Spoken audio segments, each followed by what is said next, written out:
जय श्री कृष्ण। गीतांक 32 श्रीमद् भागवत गीता, दूसरा अध्याय, श्लोक 2.22।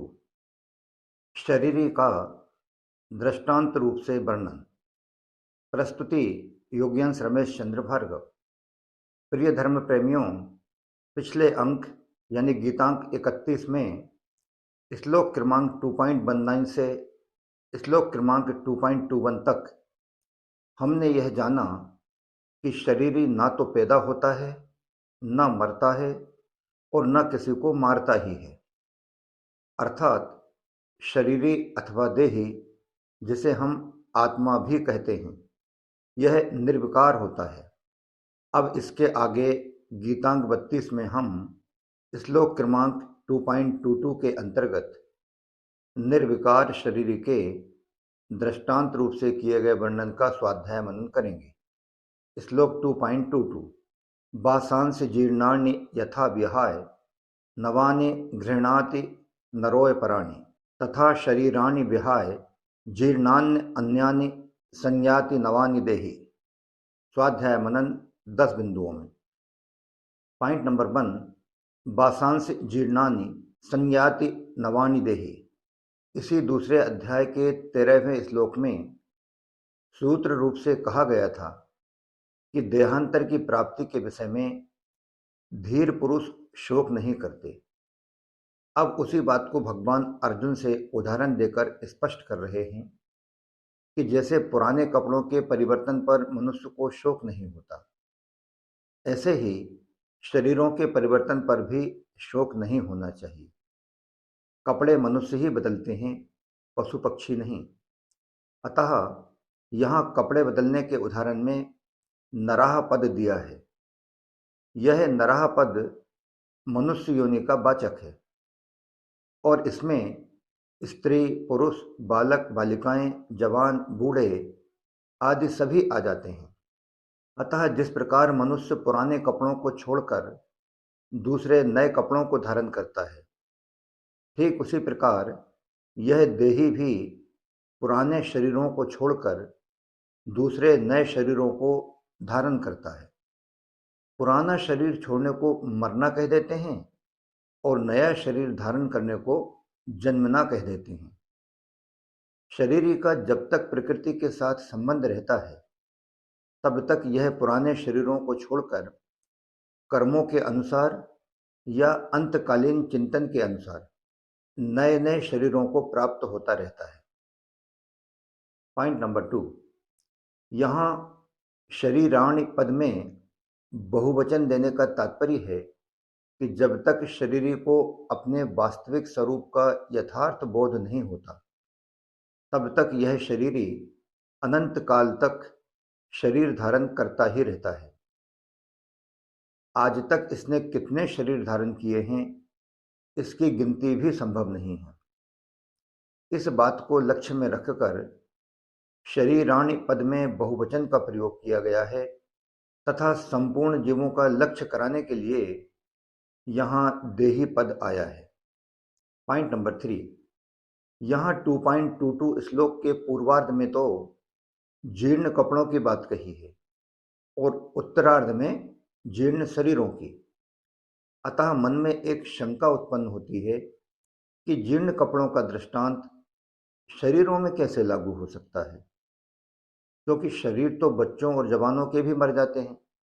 ऐसा नहीं है कि केवल बूढ़ों के जीर्ण शरीर ही मरते हों। तो इसका उत्तर यह है कि शरीर तो आयु समाप्त होने पर ही मरता है और आयु समाप्त होना ही शरीर का जीर्ण होना है। अतः शरीर चाहे बच्चों का हो, जवानों का हो या कि वृद्धों का हो, आयु समाप्त होने पर वे सभी जीर्ण ही कहलाएंगे। पॉइंट नंबर 4, इस प्रकार इस श्लोक में भगवान ने यथा और तथा पद देकर अर्जुन को समझाया कि जैसे मनुष्य पुराने कपड़ों को छोड़कर नए कपड़े धारण कर लेता है, वैसे ही यह शरीरी भी पुराने शरीरों को छोड़कर नए शरीरों में चला जाता है।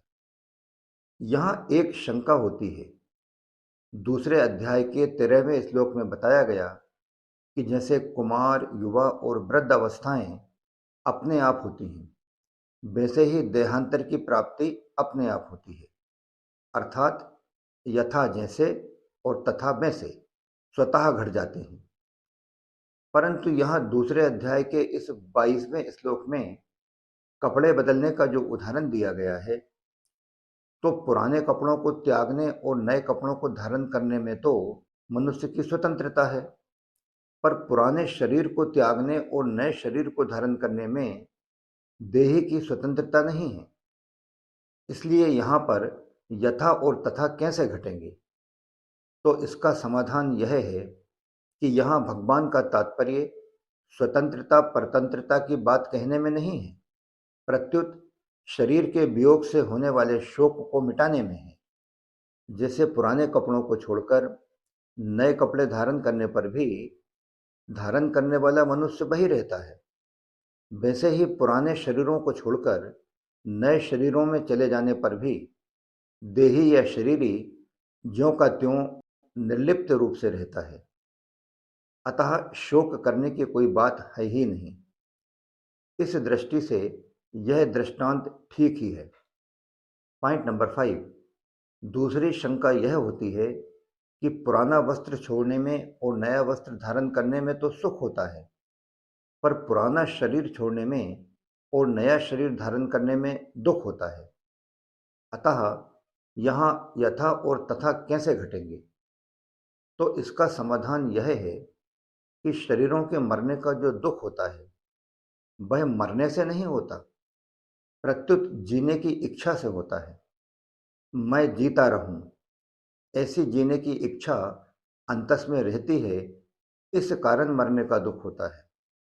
भगवान कहते हैं कि उसके पीछे कारण यही है कि जो मनुष्य शरीर के साथ एकात्मता कर लेता है, तब वह शरीर के मरने को अपना मरना मान लेता है और दुखी होता है। परंतु जो मनुष्य शरीर के साथ अपनी एकात्मता नहीं करता, उसको मरने में दुख नहीं होता है, प्रत्युत आनंद होता है। कपड़ों को बदलने में मनुष्य को दुख इसलिए नहीं होता क्योंकि कपड़े बदलते समय मनुष्य का विवेक स्पष्टतया जागृत रहता है कि कपड़े अलग हैं और मैं अलग हूँ। अर्थात कपड़े बदलते समय मनुष्य की कपड़ों के साथ एकात्मकता नहीं रहती है। परंतु कई बार वही कपड़ों का बदलना जब किसी छोटे बच्चे के साथ किया जाता है, तो वह बच्चा पुराने कपड़े उतारने में और नए कपड़े धारण करने में रोने लगता है। उसका यह दुख पुराने कपड़े के साथ हो गए उसके लगाव के कारण होता है, जो कि उसकी नासमझी है, मूर्खता है। इस नासमझी और मूर्खता को दूर करने के लिए ही भगवान ने यहाँ यथा और तथा पद देकर कपड़ों का दृष्टांत दिया है। पॉइंट नंबर 6, यहाँ भगवान ने कपड़ों के धारण करने में तो गृह्णाति क्रिया दी, जिसका आशय धारण करना होता है, पर शरीरों के धारण करने में भगवान ने संज्ञात क्रिया दी, जिसका आशय जाना होता है। तो भगवान ने इस तरह क्रिया भेद इसलिए किया क्योंकि लौकिक दृष्टि से मनुष्य को बेसमझी के कारण ऐसा दिखता है कि वह अपनी जगह रहता हुआ ही कपड़ों को धारण करता है और देहांतर की प्राप्ति में देही को उन उन देहों में जाना पड़ता है, या कि फला फला देहों में जाना पड़ता है, यानी इस स्थान से हटकर कहीं और जाना पड़ता है। तो इस लौकिक दृष्टि को लेकर ही यहाँ भगवान ने इस प्रकार से क्रिया भेद किया है। पॉइंट नंबर 7, यहाँ ध्यान देने योग्य विशेष बात यह है कि गीता जी के दूसरे अध्याय के 17वें श्लोक में भगवान ने येन सर्वमिदं ततम व दूसरे अध्याय के ही 24वें श्लोक में नित्यः सर्वगतः स्थाणुः आदि पदों से देही को सर्वत्र व्याप्त, नित्य, सर्वगत और स्थिर स्वभाव वाला बताया। जबकि यहाँ इस 22वें श्लोक में संयाति नवानि देहि व 15वें अध्याय के 8वें श्लोक में शरीरम यद वानपोति आदि पदों से देही को दूसरे शरीरों में जाने की बात कही गई है। तो प्रश्न यह उठता है कि जो शरीरी सर्वगत है, सर्वत्र व्याप्त है, उसका जाना आना कैसे? क्योंकि जो जिस देश में ना हो उस देश में चला जाए तो इसको जाना कहते हैं, और जो दूसरे देश में है वह इस देश में आ जाए तो इसको आना कहते हैं। परंतु देही के विषय में तो ये दोनों ही बातें नहीं घटती।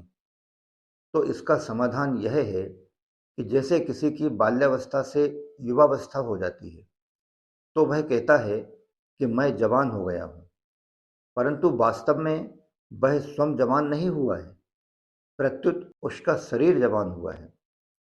इसलिए बाल्यावस्था में वह जो था, युवावस्था में भी वह वही है, परंतु शरीर से तादात्म्य मानने के कारण वह शरीर के परिवर्तन को अपने में आरोपित कर लेता है। आना जाना वास्तव में शरीर का धर्म है, पर शरीर के साथ तादात्म्य होने से देही अपने में आना जाना मान लेता है, लेकिन वास्तव में देही का कहीं भी आना जाना नहीं होता। वह तो सिर्फ शरीरी का शरीरों के साथ तादात्म्य होने के कारण शरीरी को आना जाना प्रतीत होता है। Point number 8। अब यहाँ एक प्रश्न यह उठता है कि अनादिकाल से जो जन्म मरण चलता चला आ रहा है उसका क्या कारण है? आइए जानते हैं।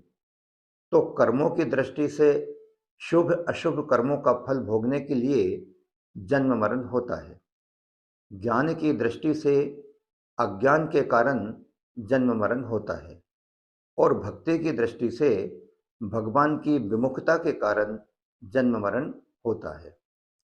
इन तीनों में भी अनादिकाल से चले आ रहे जन्म मरण का मुख्य कारण यह है कि भगवान ने जीव को जो स्वतंत्रता दी है उसका दुरुपयोग करने से ही जीव का जन्म मरण हो रहा है। Second but last, point number 9। अब सवाल यह है कि यह जन्म मरण मिटे कैसे? तो स्पष्ट है कि मनुष्य को जो स्वतंत्रता प्राप्त है, अगर कोई मनुष्य संयत भाव से अपने जीवन में स्वयं को मिली हुई उस स्वतंत्रता का सदुपयोग करता है, तब ऐसा व्यक्ति जन्म मरण के चक्कर से मुक्त हो जाता है। तात्पर्य यह है कि अपने स्वार्थ के लिए कर्म करने से जन्म मरण हुआ है, अतः अपने स्वार्थ का त्याग करके दूसरों के हित के लिए कर्म करने से जन्म मरण मिट जाएगा। अपनी जानकारी का अनादर करने से जन्म मरण हुआ है, अतः अपनी जानकारी का आदर करने से जन्म मरण मिट जाएगा। और भगवान से विमुख होने के कारण जन्म मरण हुआ है, अतः भगवान के सम्मुख होने से जन्म मरण मिट जाएगा। Last one, point number 10। इस प्रकार भगवान द्वारा शरीरी अर्थात देही के दृष्टांत रूप से किए गए अलौकिक वर्णन वाले इस अंक को हम यहीं विराम देते हैं।